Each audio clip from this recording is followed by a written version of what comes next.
চ্যানেলে আপনাকে স্বাগত। এর কান্তাগণ হলেন তিন প্রকারের। এক, ব্রজে গোপীগণ, পুরে মহিষীগণ এবং বৈকুণ্ঠে লক্ষ্মীগণ। এই ত্রিবিধ কান্তাকে নিয়ে লীলা করতে গেলে বা ত্রিবিধ কান্তাকে নিয়ে যে লীলা বলি, সে স্বকীয়া রূপে হোক বা পরকীয়া রূপেই হোক, অতি অবশ্যই শাস্ত্রীয় এবং বৈধ। এখানে অশাস্ত্রীয় বা অবৈধ বলে শব্দের কোনো প্রবেশ অধিকারই নেই। অতএব তোমার প্রশ্নটি অমূলক, অভিত্তিক। তথাপি আমি বলছি, শোনো, ধর্ম ব্যতিক্রম দৃষ্ট ঈশ্বরাণাঞ্চ সাহসম তেজীয়সং ন দোষায় বহ্নি সর্বভুজ যথা। যেমন অগ্নি সমস্ত কিছু দগ্ধ করার পরও সে কোনোদিন অপবিত্র হয় না, অগ্নি চিরপাবক। শ্মশানের অগ্নি, শৌচালয়ের অগ্নি, যে কোনো স্থানের অগ্নি হোক, অগ্নি কখনোই অপবিত্র হয় না। ব্রহ্মা তাকে এই জগতে অপবিত্র করেনি। তদ্রূপ যারা মহাতেজিয়ান বা ঈশ্বর কোটি, ইনি তো স্বয়ং ঈশ্বরী, স্বয়ং মহা অবতারী। তিনি যদি এই প্রকার কোনো প্রতীপ আচরণ করেও থাকেন, তাতে কোনো প্রকার কোনো দোষারোপ হয় না। যেমন নৈতৎ সমাচারে জাতু মনসাপি ঝনেশ্বর বিনশ্বপ্তাচরণ মৌঢ়াদ যথা রুদ্র অব্ধিজং বিষম। যেমন সাগর থেকে উত্থিত বিষ পান করা দূরে থাক, তার গন্ধ মাত্রই সকলেই এমন মৃত্যুমুখে নিপতিত হবে। একমাত্র দেবাদিদেব মহাদেব ছাড়া এই বিষ ধারণের ক্ষমতা আর কাহারও নেই। ঠিক তদ্রূপ এই রাসলীলা একমাত্র স্বয়ং ভগবান শ্রী নন্দনন্দনই করে থাকেন। অন্য কেউ যদি মনে মনেও আচরণ করে থাকেন, তার বিনাশ অতি অবশ্যম্ভাবী, এ বিষয়ে কোনো সন্দেহ নেই। অন্য কোনো ভগবৎ স্বরূপেও আমরা রাসলীলা দেখি না। তবে আগে গিয়ে বলবেন, শ্রী বলদেব চন্দ্রেতে রাস দেখা যায়। এখানে শ্রী কৃষ্ণ বলরামকে অভেদ করেই এই লীলা বর্ণিত হয়েছে। সনাতন শিক্ষায় শ্রী সনাতন প্রভু শ্রীমান মহাপ্রভু বলছেন, কৃষ্ণের দ্বিতীয় মূর্তি হন বলরাম। আগে গিয়ে আমরা শ্রী বলদেবের রাস দেখতে পাই, যার জন্যে তপবনের পাশে যে রয়েছে রামঘাট, এচে দাউজি, যে যমুনাকে আকর্ষণ করে। যমুনা ছাড়া, জল বিহার ছাড়া রাস পূর্ণ হয় না। যমুনা তো কৃষ্ণ প্রেয়সী, তিনি বলদেবের সঙ্গে আসবেন কেন? এই অভিন্নতা বোঝাতে গিয়েই তিনি লাঙলের দ্বারা আকর্ষণ করেছিলেন। এবং সেখানেই লিখছেন, অদ্যাপি দৃশ্যতে রাজন যমুনা কৃষ্ণ বর্তমানা। রামঘাটের কাছে যমুনা ওই যে বেঁকে গেছেন, আজ পর্যন্ত যমুনার কত গতি পরিবর্তন হয়েছে, কিন্তু রামঘাটের যমুনার গতির কোনো পরিবর্তন হয়নি। বিশেষণটি দিয়েছেন অদ্যাপি। আজ থেকে 5000 বছর আগে যারা পড়ছেন তাদের কাছেও অদ্য, মানে আজ। আজকে যারা ভাগবত পড়বেন তাদের কাছেও আজ। 5000 বছর পরে যারা ভাগবত পড়বেন তাদের কাছেও আজ। তার মানে কি যমুনার গতি পরিবর্তন হবে না? বলে হবে না, হলে এই বিশেষণ দিতেন না। যাই হোক, অন্য কোনো ভগবৎ স্বরূপে আমরা রাসলীলা দেখতে পাই না। এবং এই লীলা কেউ যদি মনে মনেও আচরণ করে থাকেন, তার বিনাশ অতি অবশ্যম্ভাবী। অতএব ঈশ্বরাণাং বচঃ সত্যম তথৈব আচরিতং ক্বচিৎ তেষাং যৎস বচো যুক্তং বুদ্ধিমাং তৎসমাচরেৎ। এই জন্যে ঈশ্বরের বচন পালন করাই হলো সব থেকে বুদ্ধিমানের কাজ। তার আচরণকে অনুকরণ করা কখনোই বুদ্ধিমানের কাজ নয়। অনুসরণও সব জায়গায় করা যায় না, কেবলমাত্র তার বচন, আদেশ বা শাস্ত্রীয় বাণীকেই অনুসরণ করা যায়। তবে হ্যাঁ, অনুকরণ করার যদি ইচ্ছাই থাকে তাহলে রামচন্দ্রের অযোধ্যা লীলা অনুকরণ করো। দ্বারকায় বহু বিবাহ বাদে বাকি যে লীলা সম্পূর্ণ শাস্ত্রীয় তাকে অনুকরণ করো। ব্রজলীলা কি তাহলে অশাস্ত্রীয়? অশাস্ত্রীয় ঠিক নয়, তবে দেখতে অশাস্ত্রীয়। যেমন ছোটবেলা থেকে অপরের ঘরে চুরি করা, উৎপাত করা, ভাণ্ড ভেঙে দেওয়া, পরবধূকে নিয়ে এই প্রকার বিলাস করা ইত্যাদিগুলি শ্রী ভগবানের শোভা পায় না। এগুলি আপাত দৃষ্টিতে অশাস্ত্রীয়, অসামাজিক। যেহেতু তত্ত্বত তার স্বকীয় কান্তা বা নিজ ব্রজবাসীগণকে লীলা করেছেন, এই জন্য কোনো দোষারোপ নয়। বৈকুণ্ঠাদ্যে নাহি যে যে লীলার প্রচার, ওইছে লীলা করিব যাতে মোর চমৎকার। এই ব্রজলীলাতেই আমরা সামান্যতম কিছু বৈশিষ্ট্য দেখতে পাই। এই জন্যে ব্রজলীলা কেবল ভক্তগণের আস্বাদ্য। ব্রজলীলা কখনোই আচরণীয় বা অনুকরণীয় নয়। ব্রজলীলা অনুসরণীয়ও নয়। কেবল ব্রজলীলা রসাস্বাদন করা, এটি সাধক ভক্তের বা শ্রবণকারীর কর্তব্য।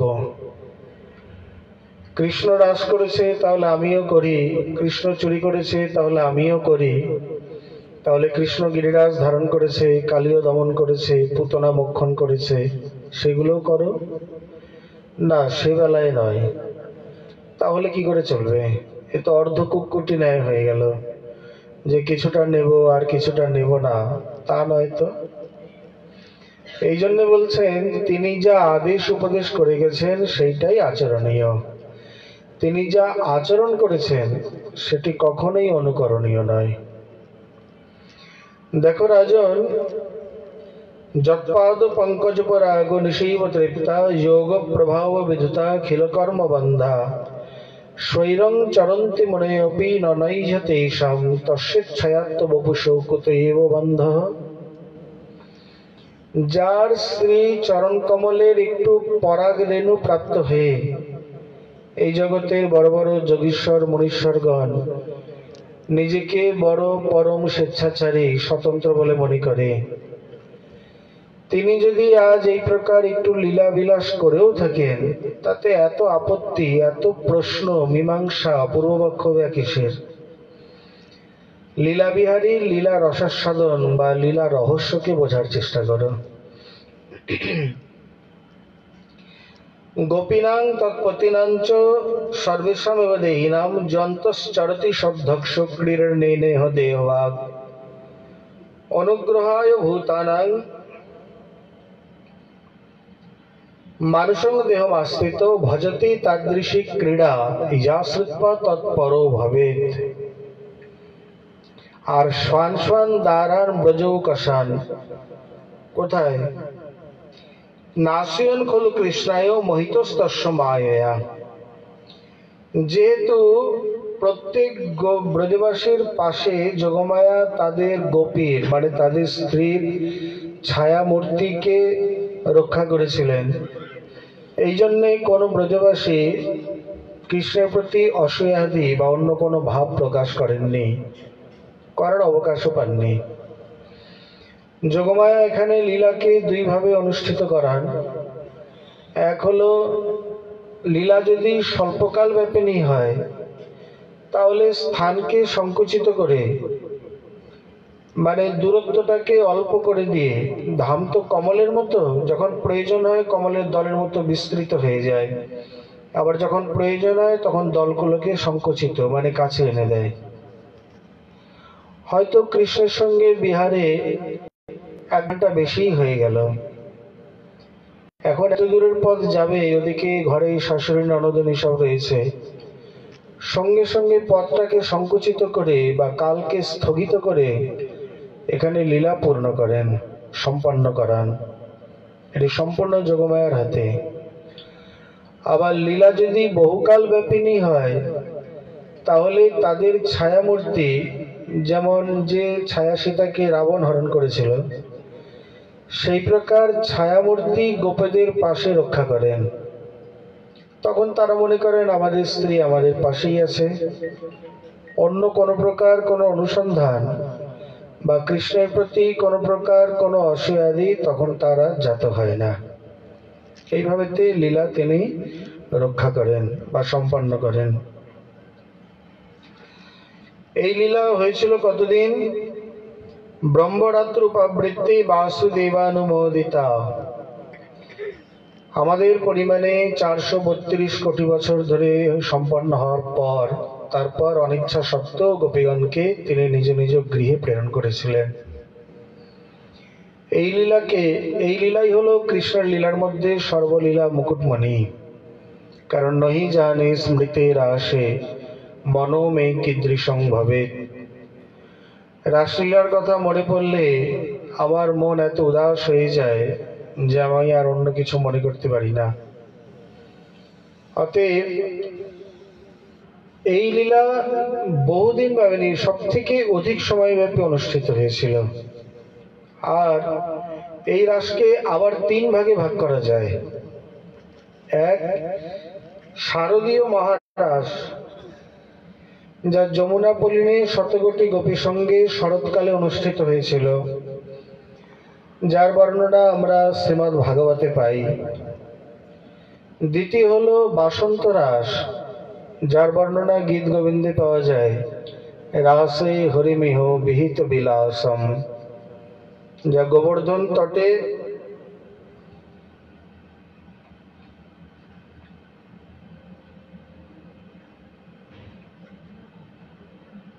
বসন্তকালে গোপীগণকে নিয়ে তিনি অনুষ্ঠান করেছিলেন। এই লীলাকে এই জন্য বাসন্ত রাস বলা হয়, যে চন্দ্র থেকে অমৃত নির্ঝরিত হয়ে পড়েছিল, যা একত্রিত হয়ে চন্দ্র সরোবর নাম ধারণ করে। পরবর্তীকালে অষ্টছাপের বিখ্যাত কবি শ্রী সুরদাসজি তিনি এই স্থানেতেই ভজন করেন। তার সমাধিও রয়েছে সরোবরের পাশে।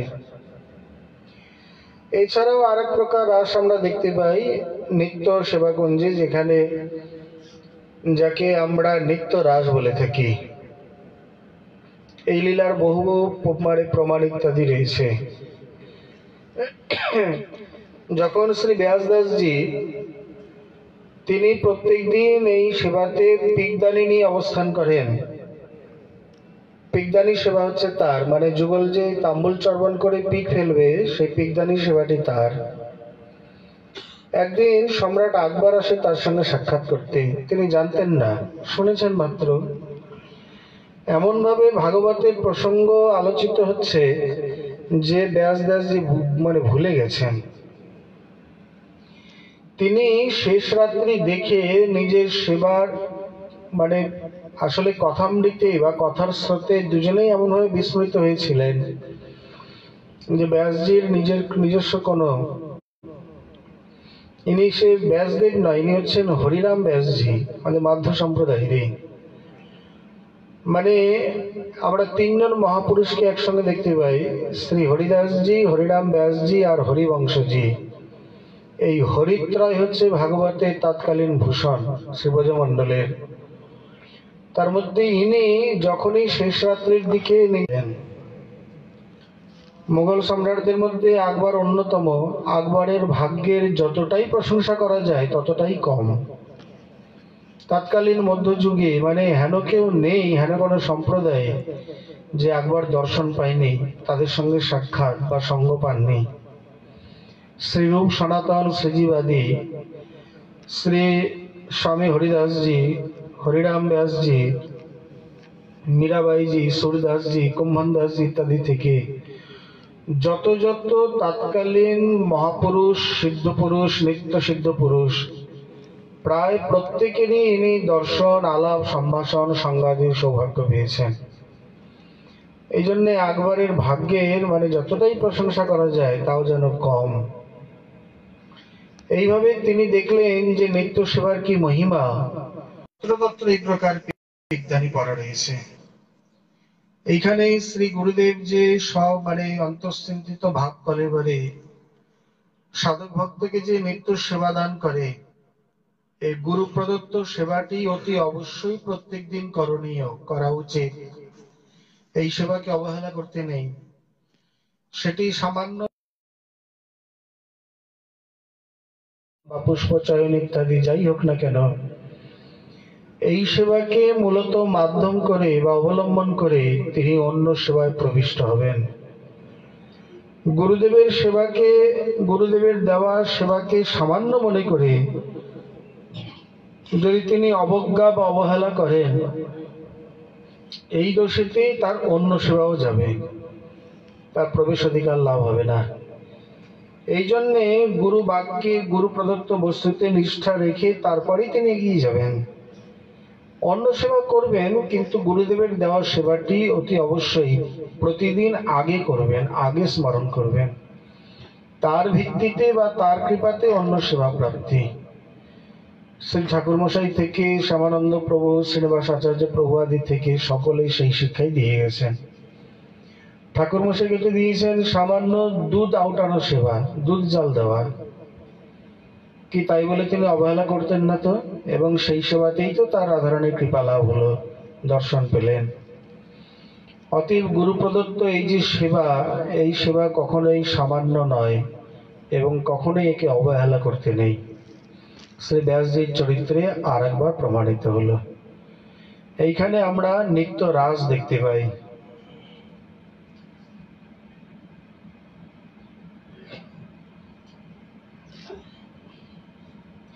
এই জন্য মহাজন বলছেন যে চন্দ্র মিটে, দিনকর মিটে, মিটে ত্রিগুণ বিস্তার, দ্রবিত শ্রী হরিবংশ কো মিটে না নিত্য বিহার।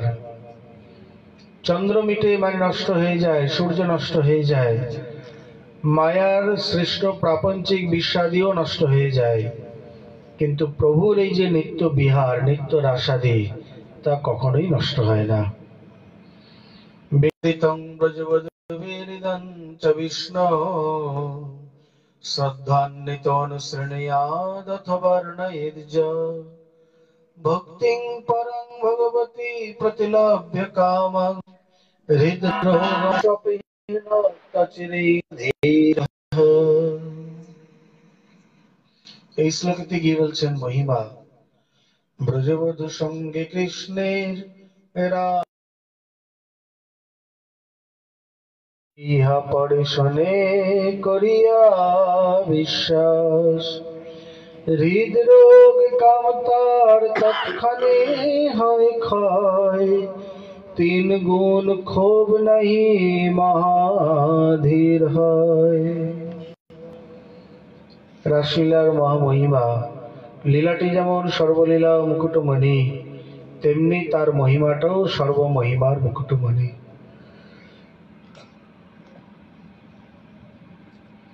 ব্রজবধূ সঙ্গে কৃষ্ণের এই যে রাস বিলাস আদি, যারা বিশ্বাস, বিশ্বাস মানে কি? এটি কোনো প্রাকৃত কামের লীলা নয়, অপ্রাকৃত নায়ক নায়িকার লীলা।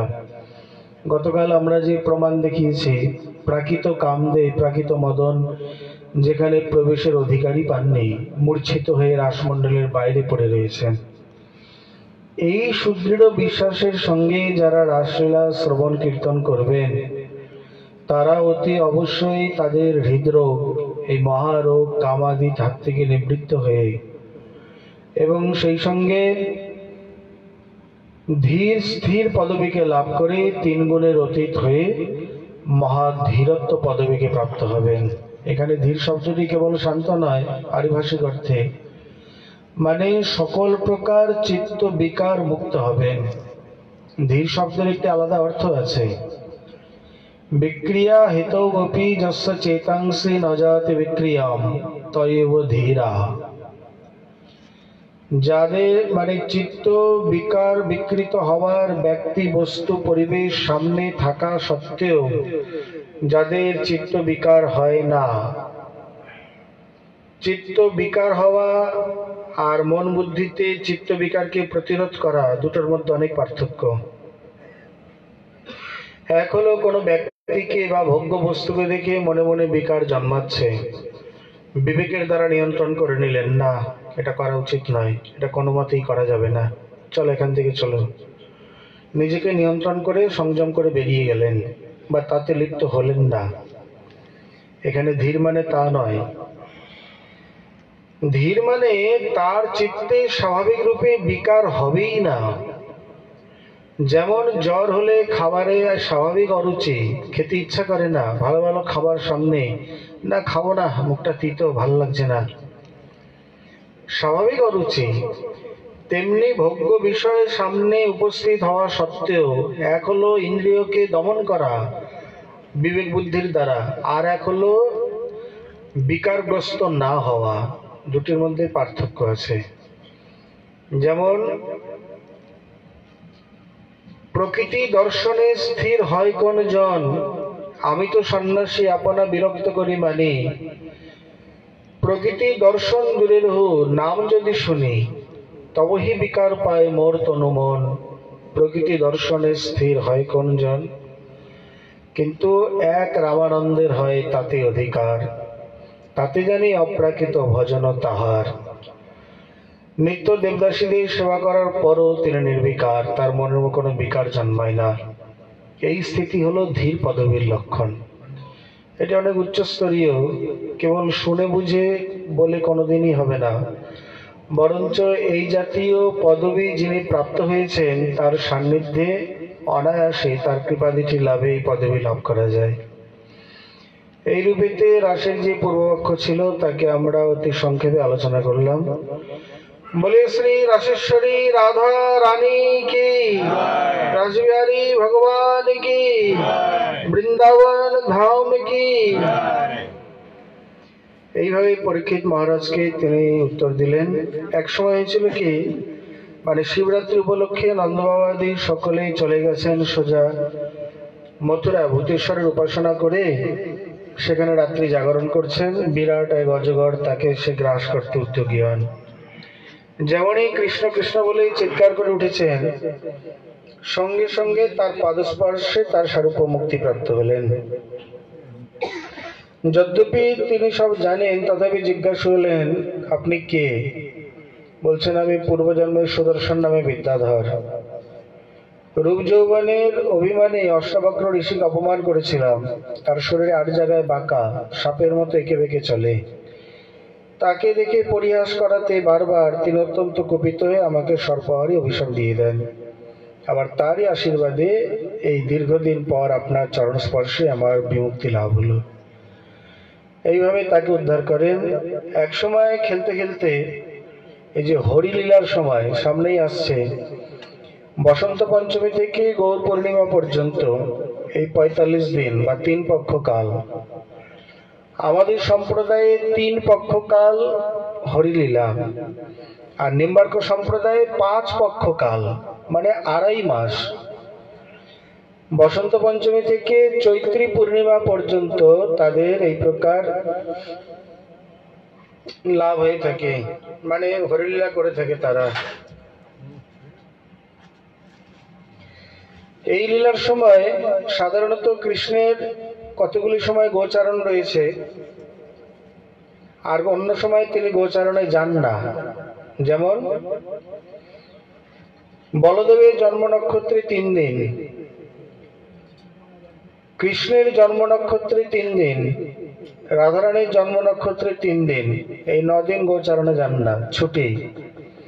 আর হরিলীলার সময় পাক্কা 1.5 মাস লাগাতার ছুটি, তখন অন্যরা গোচারণ করে। বলদেব চন্দ্র এবং কৃষ্ণচন্দ্র নিজেরা নিজেদের গোপীদের নিয়ে মনের আনন্দে হরিলীলায় মত্ত। কোথায়? সূর্যকুণ্ডের পাশে রয়েছে, বা আপনার রনবাড়ি উমরাই যেতে পারে যে সাহার এবং সাখী গ্রাম, পরপর 2টি। সাহার গ্রাম হলো কৃষ্ণের জ্যাঠামশাই উপানন্দ গোপের গৃহ, তার পাশেই সাখী। এইখানে খেলা করছেন, করতে করতে দুজনে মানে নিজের নিজের গোপীগণকে নিয়ে আবেশে মত্ত হয়ে পড়েছেন, কারণ এই লীলাটি খুবই আস্বাদনময়ী। পদকর্তা তিনি আর স্থির থাকতে পারলেন না, সঙ্গে সঙ্গে কলম ধরলেন। কিভাবে? রঙ্গে হরি খেলত নবল কিশোরী, রঙ্গে হরি খেলত নবল কিশোরী। বাজত তাল রবাব পাখ আজ সখীগণ মেলি কর তালি রঙ্গে হরি খেলত নবল কিশোরী কুঙ্কুম চন্দন আবির উড়ত ঘন বরিখত জনু পিচকারি রঙ্গে হরি খেলত নবল কিশোরী দুহু দুহু খেলন সমর প্রবন্ধই দুহু পর ভরি রঙ্গে হরি খেলত নবল কিশোরী জিতলু জিতলু ঘন দুহু জন গরজন জয়ী ছন চন্দ চকরি রঙ্গে হরি খেলত নবল কিশোরী তহি শিব রাম দশমন আনন্দে হেরিহা সত থরি থরি রঙ্গে হরি খেলত নবল কিশোরী রঙ্গে হরি খেলত নবল কিশোরী। এইভাবে যখন খেলায় প্রমত্ত উত্তর দিশা থেকে এসছে শঙ্খচূড় নামে বিরাট দৈত্য, এসেই রাধারানীকে হরণে উদ্যত।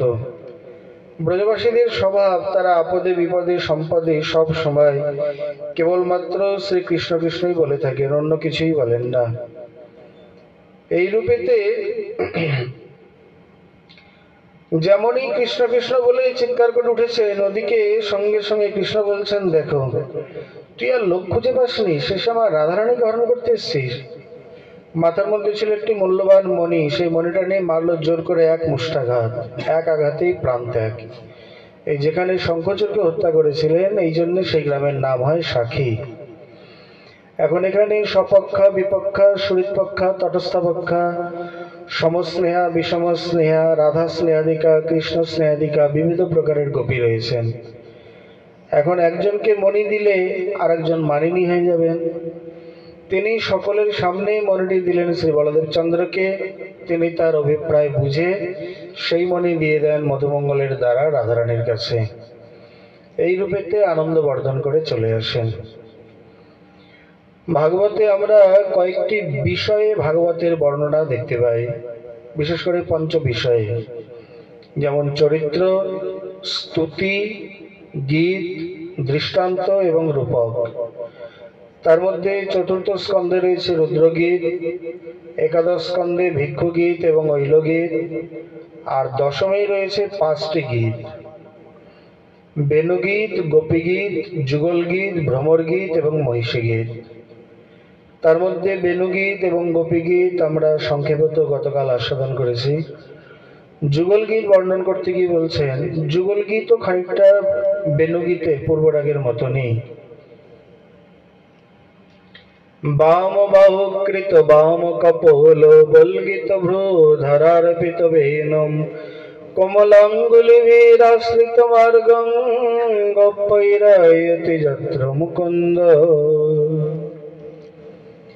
বাম বাহুকৃত বাম কপোল, যিনি বাম বাহুতে বাম কপোল ন্যস্ত করে বেণুবাদন করছেন। কমলাঙ্গুলিভির, কমল করপল্লবের দ্বারা ছিদ্রগুলিতে তিনি স্বরলাভ করছেন। এর দ্বারা একটি প্রমাণ হয়ে গেল। কিন্তু অনেকে করে কি, বাঁশিটা ধরে বাঁ দিকে ধরিয়ে দেয়। অনেক চিত্রকর রয়েছে, বলে না তা নয়, ভাগবতের বর্ণনা তা নয়। বাঁশি ডান দিকে ধরবেন, তবে তো বাম কপাল বাম বাহুতে আসবে, তা নাহলে আসবে না। অধর সুদার দ্বারা সেই ছিদ্রকে পরিপূরিত করে চলেছেন। আর বলগিত ভ্রু ধরার্পিত বেনম, একে তো জোড়া ভুরু যেন কামের কামান কিবা কইল নিরমান। যখন বেণুবাদন করেন ভ্রুযুগল আরো কুঞ্চিত হয়ে পড়ে। আর বেণু এমন একটি বাদ্য যে ত্রিভুবনে কে না তাকে পছন্দ করে। ত্রিজগন মানসা কর্ষি মুরলী কলকৌজিত। সুগন্ধি কোমল পুষ্প, চন্দ্রের জ্যোৎস্না, বেণু বাদন, এগুলো কে না পছন্দ করে? জগতে মোটামুটি সকলেই ভালোবাসে। তিনিও পরম বৈণবিক, তিনি স্বয়ং পর্যন্ত মুগ্ধ মোহিত, তো ত্রিভুবন তো মোহিত হবেই। এইভাবে যেখানে যেখানে তিনি বেণুবাদন করেন গোপীগণ মানসে সেইখানে উপস্থিত হয়ে যান। আর বৃন্দাবনে হেন কোনো স্থান নেই তিনি গোচারণ করেনি। বৃন্দাবনের যে আমরা সম্পদ দেখতে পাই, বৃন্দাবনে দ্বাদশ কানন, দ্বাদশ উপকানন, 7টি সরোবর, 7টি বট, 7টি পর্বত, 7টি নদী, 84টি কূপ আর 84টি কুণ্ড নিয়ে হলো এই 84 ব্রজ ব্রজমণ্ডল। পাবন সরোবর থেকে নয়ন সরোবর, অদ্বৈত বট থেকে শৃঙ্গার বট, ব্রহ্মগিরি থেকে রুদ্রগিরি বা কদমখণ্ডীগিরি, তেমনি ছাঁচকুণ্ড থেকে দমনক কুণ্ড, রাধাকুণ্ড থেকে যত কুণ্ড সরোবর ইত্যাদি আছে প্রত্যেকের মধ্যেই তিনি বিহার করেছেন। আর গোপীগণ মানুষে সেখানে পৌঁছে যেতেন।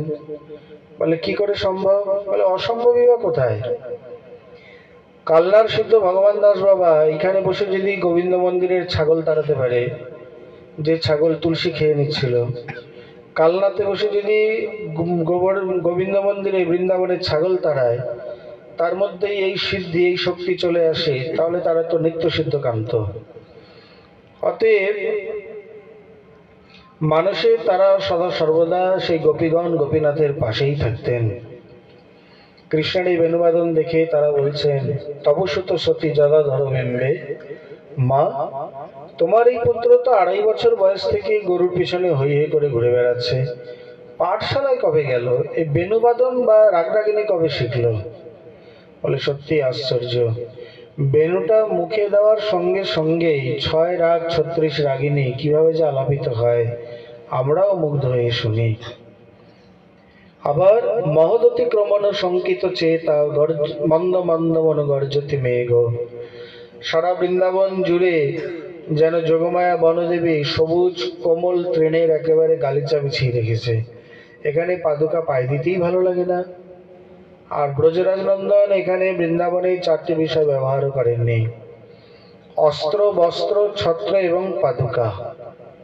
বৃন্দাবনে কোনো অস্ত্র নেই, সব হাতে মেরেছেন। বস্ত্র বলতে সেলাই করা কাপড় বৃন্দাবনে পড়েনি, বৃন্দাবনের কাপড় হলো ধুতি উত্তরীয়। ছত্র বলতে কোনো ছাতা আর জুতো ব্যবহার করেননি, এগুলো সব মথুরায় গিয়েছে। এদিকে রৌদ্রের দিনে হতো কি, বিরাট একটি জল ভরা মানে জলযুক্ত বর্ষণোন্মুখ মেঘ এসে তাকে ছায়া করত। খুব গাঢ় যদি মেঘ হয় ছায়াটাও শীতল হয়, মানে রোদের তাপ থাকে না। হালকা মেঘ হলে একটা রোদের তাপ থাকে ছায়া হলেও, গাঢ় মেঘে সেই তাপটা থাকে না। থাকবে কি করে? তার সঙ্গে বৃন্দাবনে মলয় পবন। কালিদাসকে জিজ্ঞাসা বিক্রমাদিত্য নবরত্নকে জিজ্ঞাসা করছে যে ক শীত, মেঘে না মাঘে? শীত কোথায় হয়, মেঘেতে হয় না মাঘে হয়? শীত মেঘেতেও শীত হয় না, মাঘেতেও শীত হয় না। যেখানে শীতল বায়ু প্রবাহিত হয় সেখানেই শীত হয়। ঠিকই বলেছেন। তার মধ্যে ওই যে মেঘবিন্দু থেকে মন্দ মন্দ মন গর্জতে মেঘ, ইনি বেণুবাদন করছেন, তো সেই সঙ্গে মন্দ মন্দ বেণুবাদন মানে গর্জন করছেন। বেণুবাদনের সঙ্গে যদি একটু মৃদঙ্গ বা উপাঙ্গ বাজে তাহলে বেণুবাদনটা জমে ওঠে। আবার ভয় আছে যাতে বেণুবাদনের আগে না চলে যায়। তার মানে তাদের স্বরাদি বিষয়ে যথেষ্ট জ্ঞান, মানে স্কেল জ্ঞান রয়েছে, যাতে বেণুর আগে না চলে যায়, যাতে তার বাদনে মানে ব্যাঘাত না ঘটে। আর সেই সঙ্গে বিন্দু বিন্দু জলনিকর, বাতাসে যদি জল থাকে তবেই বাতাস শীতল হয়। বায়ুর যে কতগুলি গুণ, মৃদুতা, শীতলতা, স্নিগ্ধতা, বায়ু মৃদু না হয়ে যদি প্রখর হয় তাহলে সেই বায়ু সুখস্পর্শ হয় না। বায়ু স্নিগ্ধ না হয়ে যদি কর্কশ হয় বা এই প্রকার উত্তপ্ত আদি হয়, মানে শীতল না হয় যদি তপ্ত বাতাস হয়, তাহলেও সেই বায়ু ভালো লাগে না। আর মৃদু না হয়ে যদি মানে অতিরিক্ত প্রবাহে প্রবাহিত হয়, সেই বায়ু গায়ে এসে কাটার মতো বিদ্ধ হয়, অস্বস্তিদায়ক। এই জন্যে বায়ুর যে মৃদুতা, স্নিগ্ধতা এবং শীতলতা, এই তিনটি গুণে গুণান্বিত সেই বায়ু প্রবাহিত হচ্ছে। অতএব গরম লাগবেই বা কেন? শীতলতায় ভরপুর যে বায়ু, এই বায়ু সেবন করতে ইচ্ছা করে। গোপীগণ এইখানেও ঠিক সেইভাবে বিলাপ করেছেন। আমরা গোপী হয়েই আজ ঠকে গেছি। কিরকম? হে দেহে নাগর বর শোনহে মুরলীধর, নিবেদন করি তুয়া পায়। চরণ নখরমণি যেন চাঁদের গাঁথনি, ভালো শোভে আমারও গলায়। তুমি শ্রীদাম সুদাম সঙ্গে যখন বনে যাও রঙ্গে, তখন আমি দুয়ারে দাঁড়াই, মনে করি সঙ্গে যাই গুরুজনার ভয় পাই, আখি রহে তুয়া পানে চাই নবীন মেঘ পানে, তুয়া বধূ পড়ে মনে, এলাইলে কে শোনাহি বান্ধি, রন্ধনশালাতে যাই তুয়া বধূ গুণ গাই, ধোয়ার ছলনা করি কান্দি। এই গীতটি গোপীগণ সম্বন্ধে বলা হলেও এটা কিন্তু শ্রীমতী রাধারানীরই মহাভাবের গীত। এখানে বলছেন আমরা গোপী হয়ে এতটাই ঠকে গেছি, বঞ্চিত হয়েছি, যে আমরা যদি কোল ভিল চণ্ডালিনী হতাম তাহলে ভালো হতো, বনে ঘুরতে পারতাম। আমাদের গৃহে শাশুড়ি ননদিনী আমাদের বৈরী। আমরা হা কৃষ্ণ বলে একটু চোখের জল ফেলতে পারি না, বুকের ব্যথা লাঘব করতে পারি না, চুলার মধ্যে ভিজে কাঠ দিয়ে তারপরে চোখের জল ফেলে আমরা আমাদের ব্যথাকে, বিরহকে প্রশমন করি। অতএব হে বিধাতা, যদি আবার আমাদের কোনোদিন জন্ম হয় তাহলে যেন এই অবলা বা গোপী জন্ম আমাদের করো না। এই রূপেতে তারা সকলে প্রার্থনা করতে লাগলেন। মনি নও মানিক নও অঞ্চলে বাঁধিলে রও, ফুল নও যে কেশ করিবেশ, নারী না করিত বিধি তুয়া হেন গুণ নিধি, আমি লইয়া ফিরিতাম দেশে দেশ। কি মর মনের সাধ বামন হয়ে চাঁদে হাত, বিধি কি সাধ পুরাবে আমায়, আমি অগরু চন্দন হইতাম তুয়ায় অঙ্গে মাখা রইতাম, ঘামিয়া পড়িতাম রাঙা পায়। এই পদের মধ্যেও শ্রীমতী রাধারানীর পর অবতারের বাঞ্ছা লুকিয়ে রয়েছে। যাই হোক, এইভাবে ব্রজবালাগণ বিলাপ করতে থাকেন। আবার দিনান্তে উত্তরগোষ্ঠে যখন ফিরে আসেন তখন তাকে দেখে তার সেই রূপমাধুরী পান করে শান্ত হন। একসময় খেলতে খেলতে বর্তমান যেখানে রাধাকুণ্ড সেইখানে গিয়ে উপস্থিত। কংস কর্তৃক প্রেরিত এসছে বিরাট অরিষ্টাসুর, উদ্যন পুচ্ছন ভ্রমণ মেঘ, এক বিশাল বিষের রূপ ধারণ করে, মানে যার পিঠের কুঁচটি একেবারে গগনচুম্বী, যেন ধুলি ধূসরিত করে। লোকে মনে করলে কি দ্বিতীয় তৃণাবর্ত আসলো নাকি। এইভাবেতে যেমনই কৃষ্ণকে আঘাত করতে গেছেন, বাম হাতে দিয়েছেন এক ধাক্কা, 18 পদ দূরে গিয়ে হড়মড় করে পড়েছে। অরিষ্ট ভাবল যে ওই পর্দা তুলে দিন। তিনি বলছেন যে আমি এত বড় বলশালী আর আমার এতটুকু বালক এই প্রকার ধাক্কা দিয়ে দিল। যাক, একবার অসাবধানে ফেলেছে, দ্বিতীয়বার যখনই আবার মারতে গেছেন, যেমন ভিজে কাপড় থেকে জল নিষ্কাশন করে তেমনি ধরে দুমড়ে মুচড়ে মেরে দিলেন। এইখানে যেখানে অরিষ্টাসুরকে মেরেছিলেন সেই গ্রামের নাম হলো আরিড গ্রাম। এই জন্য রাধাকুণ্ডের প্রাচীন দলিলে বা ব্রজভক্তি বিলাসে আরিড গ্রামের উল্লেখ পাওয়া যায়। পরবর্তীকালে শ্রী আকবর যখন পাট্টা দান করে তখন তার নাম দিয়ে দেয় ফকিরাবাদ, মানে এখানে কেবল ত্যাগী সাধুরাই থাকবে, গৃহীরা নয়।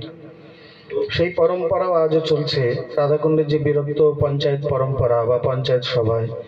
এই জন্য এখানে গৃহীদেরকে থাকতে দেওয়া হয় না, তারা পৃথকভাবে থাকে, কিন্তু সেই পূর্ব পরম্পরাই। এই পরম্পরা আমরা অনেক দিন পর্যন্ত দেখেছি। যখন শ্রীনিবাস আচার্য প্রভু গেলেন, উনি মিথ্যা কথা বলে গোপাল ভট্ট গোস্বামীর থেকে দীক্ষা নেন। ভট্টজির খুব ইচ্ছা ছিল যে এই শ্রীনিবাসকে দিয়ে রাধারমণের সেবা সম্পাদন করাবেন, কিন্তু পরে যখন গোবিন্দ কবিরাজ শ্রী রামচন্দ্র কবিরাজ গেলেন, গিয়ে সমস্ত কিছু প্রকাশিত হয়ে পড়ল, তখন তিনি খুব কুপিত হলেন, এ তুমি মিথ্যা কথা বললে আমার কাছে। আচার্য চরণে গিয়ে বলছেন যে এই কথা না বললে তো আমি আপনার কৃপা পেতাম না, আমার অপরাধ ক্ষমা করুন। তার মনের ভাবনা দেখে সন্তুষ্ট হলেন, কিন্তু একটু নিরাশ হলেন। আমি ভেবেছিলাম তুমি ব্রহ্মচারী, তোমাকেই সেবা সম্প্রদান করব, কিন্তু তুমি তো গৃহী, উপায় নেই, যাও চলে যাও, পরে কেউ আসলে তারপরে দেখব।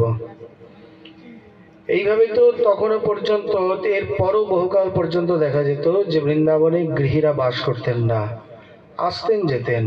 এখন ধীরে ধীরে অন্যান্য স্থানে বাস করেন, কিন্তু বিরক্ত পঞ্চায়েত পরম্পরার মধ্যে এখনো ত্যাগী সাধুদেরই অধিকার বা সেই পরম্পরা। যাই হোক, এদিকে কথাটি রটে গেল। মা যশোদাও শুনলেন, বলে দেখো তো, অন্যদিন কখনো কোনো বগুলা টগুলা ইত্যাদি মারে, আর গো আমাদের দেবতা আজকে গো হত্যা করেই চলে আসলো। মা তাকে কিছু প্রায়শ্চিত্ত করাবেন মনে স্থির করেছেন, আর ওদিকে কুঞ্জে প্রবেশ করতে গেছেন। ললিতা দেবী বলছেন একটু দাঁড়াও। বলে কেন? কেন মানে, অন্যদিন যেমন তোমার সঙ্গে আমরা খেলা করতাম, আজকে আর সেই প্রকার খেলা করবো না। আজ তুমি গোহত্যা পাপে পাপী, তোমার সঙ্গে ওঠা বসা করলেও এই প্রকার আমাদের মধ্যেও পাপের সঞ্চার হবে। কারণ আমরা পূর্ণবাসী দেবীর কাছে শুনেছি যে আলাপাত গাত্র সঞ্চার সহ নিঃশ্বাসাদ ভোজানাদ সহ আলাপাত সঞ্চরন্তি হ পাপানি তৈলবিন্দ মিবাম্ভসা। পাপী ব্যক্তির সঙ্গে আলাপ করলে, গায়ে গা দিয়ে বসলে, নিঃশ্বাস পড়লে, সহ ভোজন শয়ন করলে, যেমন জলের মধ্যে এক ফোঁটা তেল ফেলে দিলে চারিদিকে তেলটা ছড়িয়ে যায়, তেমনি সেই পাপগুলি সংক্রমিত হয়ে যায়। শ্যামসুন্দর বলছেন এই ঘুটি কোরআনিগুলো এত বড় পণ্ডিত হলো কবে থেকে রে বাবা, কি যুক্তি লাগাচ্ছে দেখো। তাহলে বলে তোমার আজ এই গোহত্যা করে পাপ লেগেছে। বলে জানো একে? বলে যেই হোক না কেন, বৃত্র অসুর হওয়া সত্ত্বেও তাকে হত্যা করে যদি ইন্দ্রের ব্রহ্মহত্যার পাপ লাগে, তাহলে তোমার কেন লাগবে না? আমরাও পূর্ণবাসী দেবীর কাছে ভাগবত শুনেছি, আমরাও সিদ্ধান্ত জানি। বলে তাহলে প্রায়শ্চিত্ত? প্রায়শ্চিত্ত আর কি, ত্রিভুবনে যত তীর্থ আছে সব স্নান করে পবিত্র হয়ে আসো, তারপর তোমার সঙ্গে খেলবো। কৃষ্ণ বলছেন তাহলে আমি আসি। যেই বলেছেন এখন তো কোনো গোপী আর মুখ ফুটে বলতে পারে না। কি করে বলবেন? ত্রুটির যুগায়তে ত্বাম অপশ্যতাম। এক ত্রুটিকাল না দেখলে যাদের কাছে কোটি কোটি যুগের মতো বলে মনে হয়, ক্ষণং যুগ শতম ইব, কোন মুখে তারা বলবেন? শ্যাম তাদের মনের ভাব বুঝে বলছেন ঠিক আছে, আমি যদি তীর্থগণকে এখানে আহ্বান করে স্নান করি? বলে হ্যাঁ হ্যাঁ, তীর্থ স্নান দিয়ে কথা, তুমি গিয়েই করো আর এনেই করো। বর্তমান যেখানে শ্যামকুণ্ড, এই দুই কুণ্ডের মধ্যে আরো দুটি করে কুণ্ড আছে। শ্যামকুণ্ডের মধ্যে আছে বজ্রনাভ